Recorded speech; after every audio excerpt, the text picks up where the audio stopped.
So what's up everybody? So today we're going to be working with the distributive property, and so this is going to be one of the most essential skills along with combining like terms to um, you're going to use this skill in every single math class in your high school time and college time. So it's better that you understand it like right away. And so first off, vocabulary, we're going to be rewriting polynomials, degree 1, in equivalent forms. That means that although they look different, they are the same. And a good way to tell if they're still the same is if you were to graph them, they will produce the same graph. If you were to substitute a value, they will produce the same output. So that's just one way to check your work, and using a distributive property being the key word here. So I'm gonna rewrite the problem so I can have a little bit more room. So 7 times the sum of x plus 4 minus 5 times 2x plus 6. And so I'm going to go ahead and switch to a different color here. Now the first thing you're going to want to do is circle the number outside the parentheses. And so that looked a little bad, so I'm going to erase that real quick.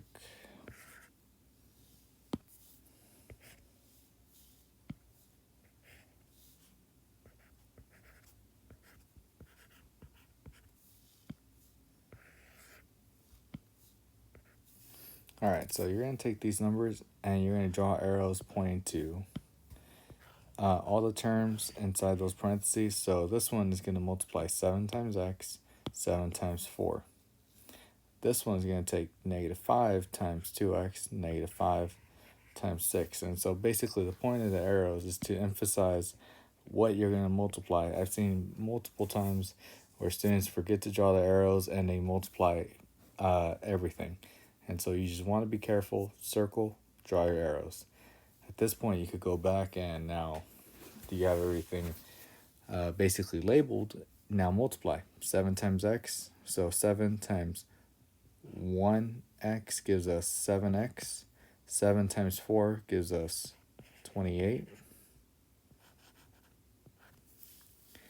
Negative 5 times 2 gives us negative 10x. And so we're going to write that as minus 10x.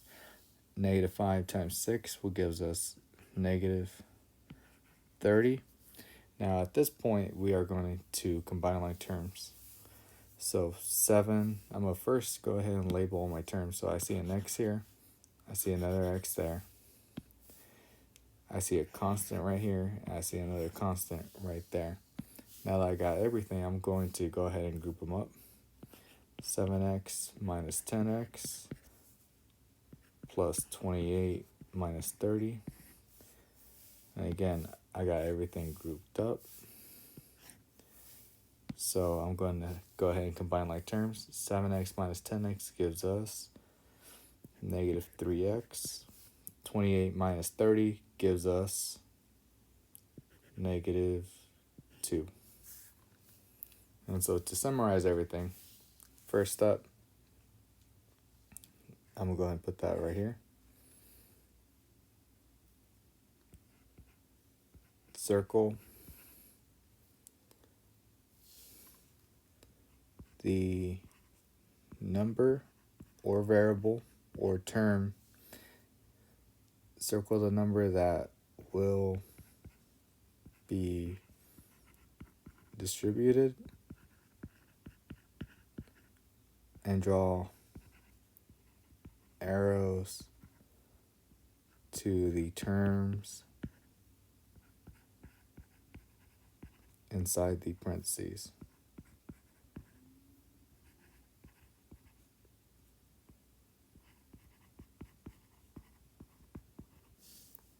Two. Once you got them circled, you will just basically multiply. 3. Combine like terms. And 4, this is your simplified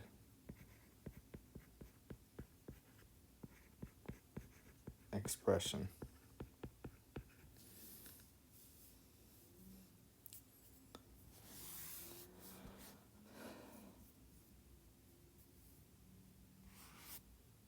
And so here's a breakdown or an anchor chart of your work right there. And so basically what we just did, now we're going to go ahead and work out another problem right here. And so this is similar to the one we did when we were doing combined line terms. Giant difference here is this time, what is the sum of the areas of the two rectangles below? So for one, sum means add. Area is normally length times width. And we know that because we're dealing with the rectangles. So when I look at my rectangles, I'm going to do 7. So when I look at rectangle A, area is equal to length times width. And so area is going to be my length. It doesn't matter which one. So I'm going to say that it's 7 times x minus 1. And I'm going to set up B also. Area is equal to length times width, which is 2 times 3x plus 3. And so now I'm going to go ahead and do what I said. We need to circle the numbers, draw arrows. Now that I got my arrows drawn, I could go ahead and multiply 7 times x gives me 7x, because that's a 1 right there. 7 times negative 1 gives me negative 7, so I'm going to write minus 7. So my overall area for A is this right here. I'm going to look at the next one. 2 times 3x gives me 6x. 2 times 3 gives me 6. And so that's my area for this one. Now, don't forget that we're trying to find the sum, so now I need to add both of them, which gives me 7x minus 7 plus 6x plus 6. And so I'm going to underline my like terms, which are 7x and 6x, and now I'm going to circle my constant. So my like terms here are 7x and 6x, and negative 7 and 6 are alike. So I'm going to, again, group them up.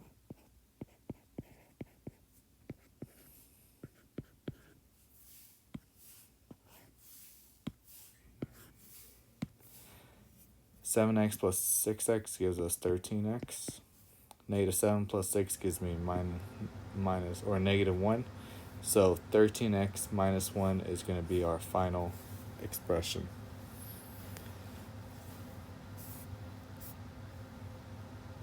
You could go ahead and work out the following problems here, and here, and here. There is one more I do that I want to go over, which is this one here. And it's important that we go over this particular problem because it extends one little more bit. So first thing I'm going to do, again, always circle the numbers that are being multiplied. So here it's 3y times 4x times 10. Here it's negative 2 times x times negative 4xy and times 2. Now what's special about this one is, one, we're distributing a variable, and over here we're multiplying 3 terms. And so to explain what that looks like, first looking at this one, so we have 3y times 4x, and we have 3y times 10. And so I'm just breaking it down.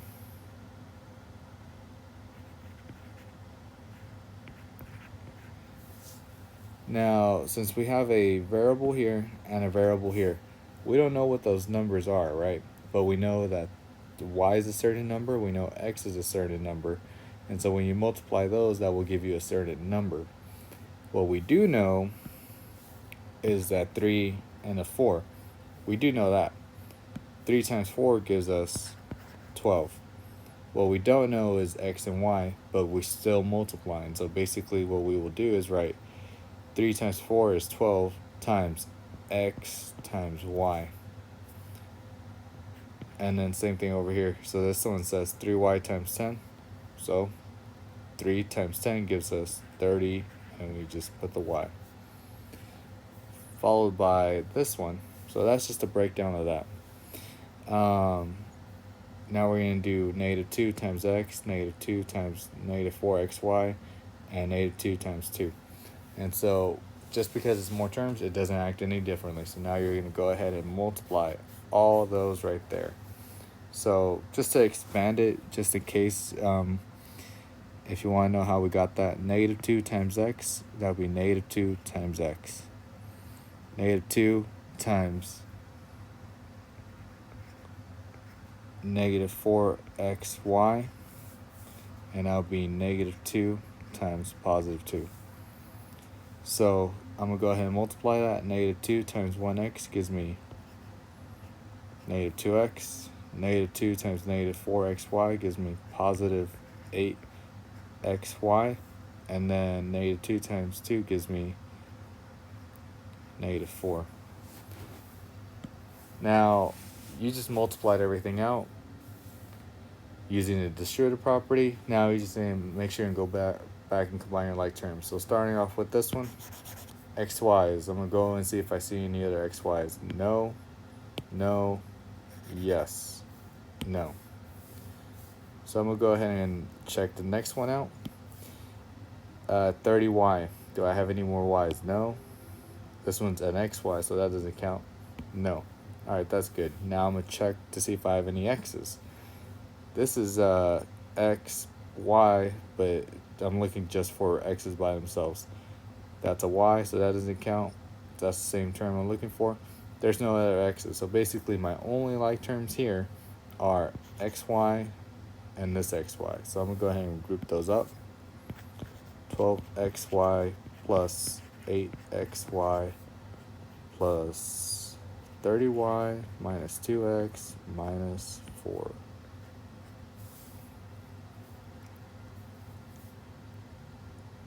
I'm going to go ahead and combine my like terms, which are these right here. So 12xy plus 8xy gives me 20xy minus 2x plus 30y minus 4. Now, the reason why you want to put these in order is because we just like things from greatest to least. So one xy, that has two variables, so we're going to put that in the front, followed by alphabetical order, which is x, and then y. And so we just like putting stuff in alphabetical order. And so this is your final expression here. So hopefully this video helps out. If you want to practice on the next problem, you can. Thank you for watching.